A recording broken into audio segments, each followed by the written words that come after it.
Chittagong আত্র depot note টাওয়ারের সামনে সড়কে ঘটে গেল এক চাঞ্চল্যকর ঘটনা। এক লোকের ওয়াইফ পরকীয়া করতে এসে ধরা পড়েছে স্বামীর হাতে। খবর নিয়ে জানা যায় মেয়ের নাম রোকসানা, বাড়ি কুমিল্লা, স্বামী বাড়ি ফটিকছড়ি। রোকসানার স্বামী জানান,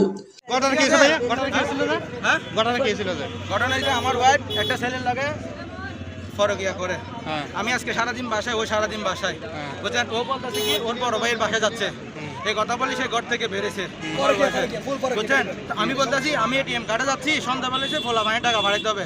আমার সাইড চলতেছে দোয়াদারি আছে, কক্সবাজার, আটটা সাইড চলছে পুলিশ লাইন, বুঝছেন, সিডিআই ওখানে 3 জায়গায় আমার সাইড চলতেছে। আমি ছেলের সাথে পরকীয়া করতে, ওনার সাথে কি বিয়ে হয়েছে আপনার ওয়াইফের? না, কোনো বিয়ে হয় নাই। না, পরকীয়া আজকে 3 বছর ধরে। 3 বছর ধরে পরকীয়া। এর আগে একবার তার সাথে অক্সিজেন যোগাযোগ হয়েছে, আমি ধরতে গেছি, সেখানে কিছু বলে ভাই জামিলে করছে। এর কানে দুল ছিল, 2টা আমার মোবাইল ছিল, টাচ মোবাইল, একটা আমার ঘরের পার্সোনাল মোবাইল, আর তো সে কি ওর মোবাইল, 2টা মোবাইল লেগেছে। সে দেখা করতে একজোড়া কান ফুল। আপনার বাড়ি কোথায়? আমার বাড়ি ফটিকছড়ি। বাসা কোথায়? আমার বাসা হচ্ছে শান্তিনগর। এখানে কতদিন ধরে থাকেন? এখানে থাকি আজকে প্রায় আমরা 3-4 বছর হবে। আপনার ওয়াইফের বাড়ি কোথায়? আমার ওয়াইফের বাড়ি হচ্ছে বামনবাড়িয়া। এই যে আজকে 3 বছর ধরে পরকীয়া করতেছে, এটা কি আপনার ওর পরিবারে জানাইছেন? হ্যাঁ, ওর পরিবারে বেশ কয়েকবার জানাইছি। আমার সাথে এই পর্যন্ত ওইগুলো জানানোর পরে সে আমাকে বিভিন্ন রকম হুমকি দিচ্ছে, ওকে ছাড়ে দেওয়ার জন্য, ডিভোর্স দেওয়ার জন্য।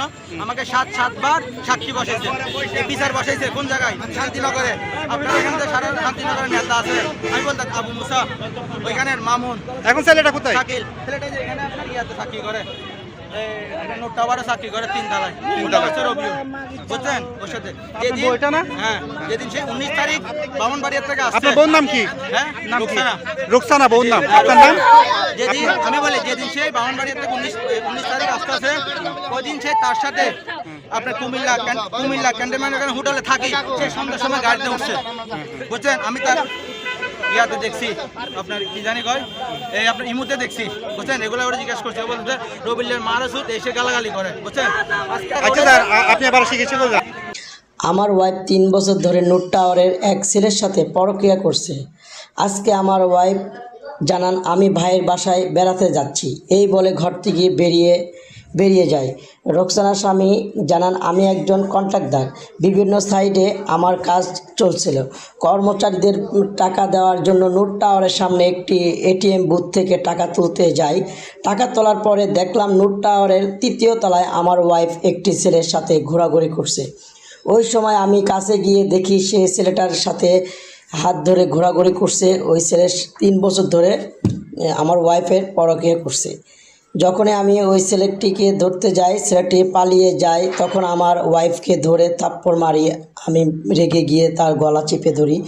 এই সময়ে পথচারী এসে আমাকে প্রচুর মারধর করে। পরবর্তী সময় ঘটনাস্থলে পাঁচলাইশ থানা পুলিশ এসে ঘটনা মীমাংসা করে দেয়। ঘরোয়া বিষয়, ঠিক আছে। পারিবারিক বিষয়, পারিবারিকভাবে সমস্যা সমাধান করবো। আমরা তো প্রাথমিক ট্রিটমেন্টের জন্য এদেরকে বলছি, ঠিক আছে। এরা তো নিচ্ছে না প্রাথমিক ট্রিটমেন্ট। আমরা কি তো আমরা মানুষ হিসেবে একজনের প্রতি একজন আগে যাওয়ার পরও যে আপনারা যে কাজটা করছেন, এটা মহতি একটা কাজ করছেন। ওর এই মহিলাটাকে না হাতলে তো মহিলাকে মেরেই বলতো, মেরে বলতো না।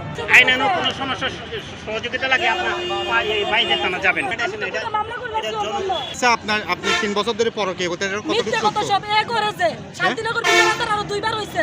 মুসা নেতা আছে না, মুসা নেতা, তারপর ওইখানে ওই এই যে আপনি একটা ছেলের কথা বলতেছেন, ছেলেটা 3 তলায় আছে বলতেছে, এটা কতটুকু সত্য? সব মিথ্যা কথা। এখন আপনাকে কোথা থেকে ধরছে আপনার স্বামী? আমাকে ধরে নাই, আমি ওর ধরছি যে এখানে আইসা ওই 3 তলার ছেলের সাথে মারপিট শুরু করছে। পরে সব পাবলিক আইসা ছুটে যেতে পারতেছে না। আমি তো আসিবিতে দিয়ে ধরছি, আর সাতবালায় ধরে কান্দা, হে আমার সিবাটা ধরে রয়েছে।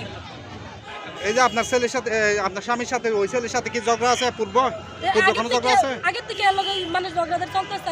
উনি বলতেছে আমি ওই ছেলেকে টার্গেট করছি আজকে 3 বছর ধরে। কুমিল্লা অনেকবার ধরা খাইছে, অনেকগুলো প্রমাণ আছে। সব মিথ্যা কথা।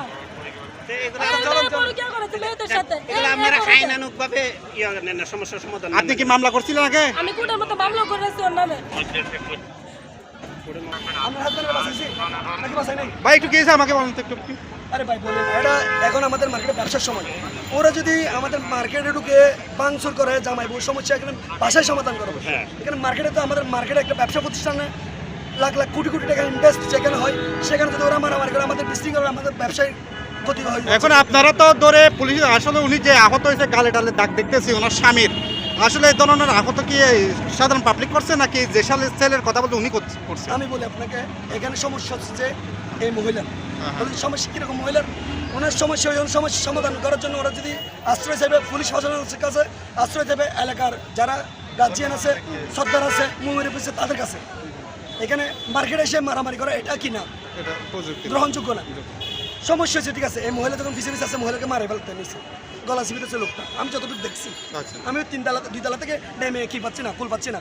তো ওই মহিলাটাকে বাঁচানোর জন্য আমাদের মার্কেটের 3-4 জন স্টাফে দূরই কি গেছে, সাফাই করছে। ওদেরকে কি করছে, ওর হাজব্যান্ড কি করছে, এটা করছে, আহত করছে। তাহলে আমি যদি শিশুরা থেকে যদি আমি আহত হই, তাহলে সেক্ষেত্রে তো আমি তো আক্রান্ত হয়ে গেছি। আচ্ছা, আপনাকে আমি আরেকটা বিষয় যদি বলি, বারবার উনি স্বামী যে ছেলের কথা বলতেছে 3 তলায় থাকে, এই বিষয়ে আপনি কতটুকু জানেন? এই বিষয়ে আমি টোটালি জানি, ওই ছেলের সম্বন্ধে আপনি জানেন না? আমার এই ছেলের সাথে কোনো ধারণা নেই বলেছ। উনি স্বামী যেটা দাবি করতেছে 3 বছর ধরে সাথে অবৈধ সম্পর্ক। মেয়ে মানুষ থাকতে পারে, এটা আনস্বাভাবিক কোনো কিছু না। আপনারা কি সিস্টেমে ধরছিলেন? আসলে মেয়েকে ধরছিলেন নাকি ছেলেকে আগে দেখছেন? এটা কতটুকু সেটা জানি, আমরা রাস্তার মধ্যে দূরে গেছি, যখন একটা মানুষকে বলে মেরে ফেলতেছে, যখন শুধু চিলাচিলি করতেছে, তখন আমরা দূরে গেছি যে আসলে মেয়েটাকে কি করছে। আপনি তো মার্কেটে একজন, যা বুঝতেছি এখানে যারা প্রশাসনের লোক আছে থানা থেকে, প্রশাসনের লোক আপনাকে কতটুকু আশ্বস্ত করলো এই বিষয় নিয়ে? না, অবশ্যই প্রশাসনের লোক দেখার সাথে সাথেই দ্রুত যেভাবে ঘটনাস্থলে আসলো, আমি মুসলিম ভাইকে অসংখ্য ধন্যবাদ দিব। শাসন এভাবে আসে না, বলে যে ওদেরকে ফোন না দিলে, কল না দিলে ওনারা কখনো কী করে না, ঘটনাস্থলে যায় না। ওনারা যে আমাকে দেখার সাথে সাথে, যে আমি একজন ব্যবসায়িক সাংগঠনিক সম্পাদক, যে উনি আমাকে দেখার সাথে যে একটা রেসপন্স করছে, মামুন ভাই এখানে কী হয়েছে, দূর গেছে, এই জন্য মুসলিম ভাইকে অসংখ্য ধন্যবাদ। এবং এই যে ঘটনাটা হয়েছে, এই ঘটনাটা পূর্ণ তদন্তের মাধ্যমে মহিলার দোষ হলে মহিলাকে শাস্তি দাও, ছেলের দোষ হলে অবশ্যই ছেলেকে শাস্তি দাও, যাতে এরকম পুরো ঘটনা যাতে না ঘটার